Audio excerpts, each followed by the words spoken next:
Well, not a whole lot to report this week. This is more of a failed experiment than anything else, and it's to do with this old retro 80s reissue called the ZX Spectrum Next. So if you're really keen on music gear, then this is probably not the review for you this week.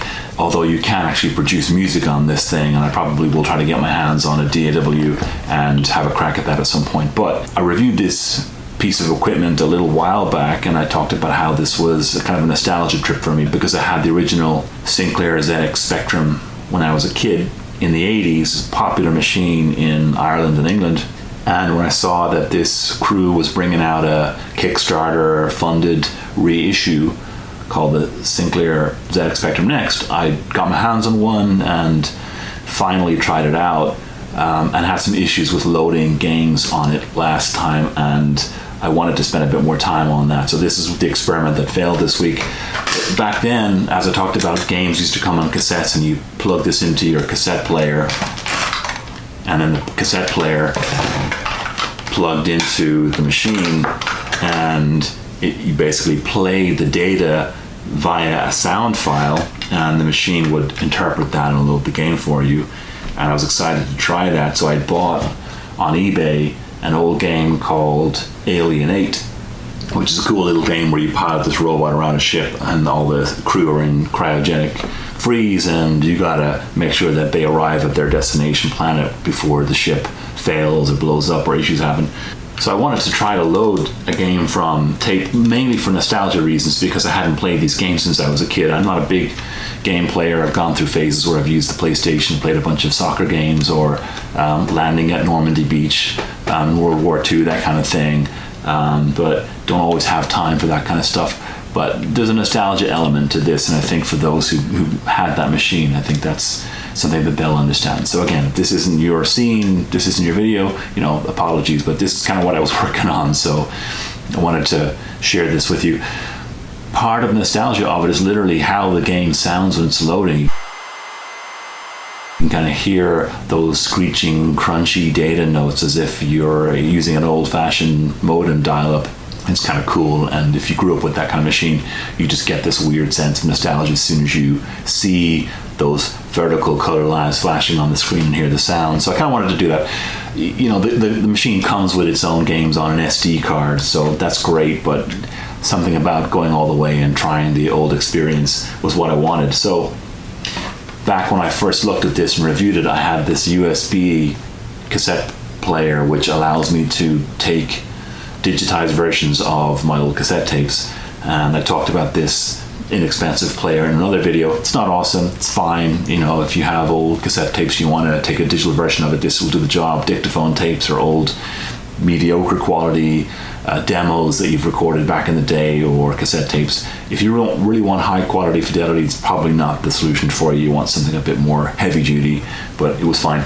So I tried loading the cassette with that, and as I showed in that video, very limited success. I tried a bunch of different cable configurations and even bought new cables, and while it looked like it was starting to load, the tape played through, didn't seem to load all the data correctly, and nothing happened. So I was kind of disappointed. I even bought a cassette player that looked like something from the 80s and tried that. That didn't work either. Finally, somebody in the ZX Spectrum community said I ought to get my hands on a legitimate tape cassette player from the 80s, and I said okay. So I got this thing on eBay.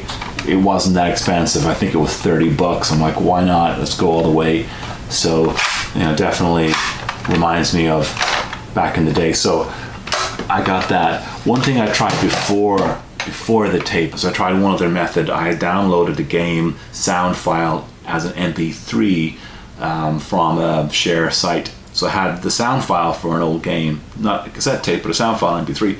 And I figured I'll play this into the Spectrum. Now, to do this, I had to actually, I'm using my Mac right now. I have a USB in there that allows me to see what's happening on the Sinclair. So it's screen capture on the Mac. And I talked about the HDMI screen capture device in a prior video, which works fine for these purposes, but isn't awesome for things like PlayStation capture. But one USB port is taking the feed from the Spectrum into the Mac, and another USB is plugged into my audio interface, my hardware audio interface. So given that I'm capturing the sound and the video over one USB and the other USB is outputting the sound to my headphones, I figured it might be a little overcomplicated to try to play the MP3 from the same Mac onto the Spectrum and then capture it back on the same Mac. I just figured that might work, it might not, but I used a second Mac and played the sound from that. And I tried a few combinations. I tried each one of these different connections. I even tried to adapt it using a stereo adapter. I even took the cable from my headphones and just used that. And the Spectrum didn't seem to hear that coming across at all. So I have the sound file of the game. I just can't seem to play it in a way that the Spectrum could hear it. So I said, okay, let's just go ahead and try the cassette on the old tape player. And it looked like it was starting to load. But it gave me a disk error at one point.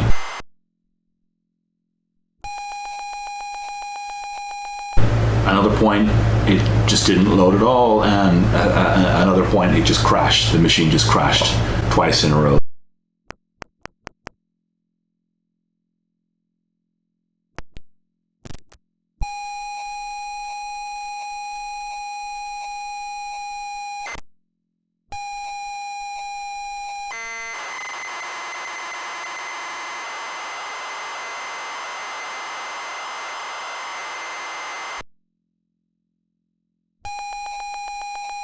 So something was wrong even using the old cassette player.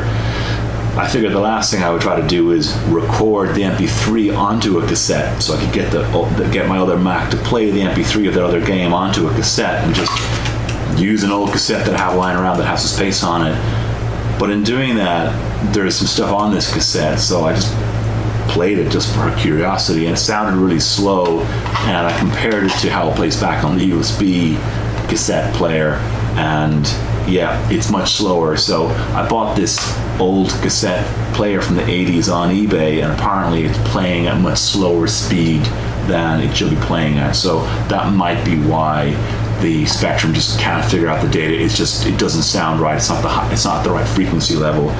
That's kind of my failed experiment for the week, and it's kind of frustrating because there's just so much junk I got to plug in. So I've got the Spectrum plugged into the Mac, I've got the cassette player or the other Mac or whatever other sound device plugged into the Spectrum. I've got both of those plugged into the audio output so I can hear what's going on, and just stuff littered all over my table, multiple experiments, and I didn't get anywhere with it. So this is as much a kind of a call for help or a report of a failed experiment than anything else, not so much of a gear review. I'm just curious if anyone out there in the retro computing community has any clue what else I can try. Maybe it's the cable, maybe I need something. I honestly don't know what else it could be, but this might be one of the last experiments I try to just to get some of these games from the tape to load. That's kind of what I was working with this week. Just wanted to share that with you. So that's it. A kind of a sad outcome. I was hoping to come back on the Sinclair topic and show that I'd figured out how to load games from cassette, but so far has not happened. If I manage to figure it out, I'll come back and let you all know, but so far nothing but failure on this front. As always, if you like what you see on the channel, please do click the like button and hit subscribe and use that bell icon so that when I post new content, you're going to get a notification about it. And I'll see you again in a future upcoming video.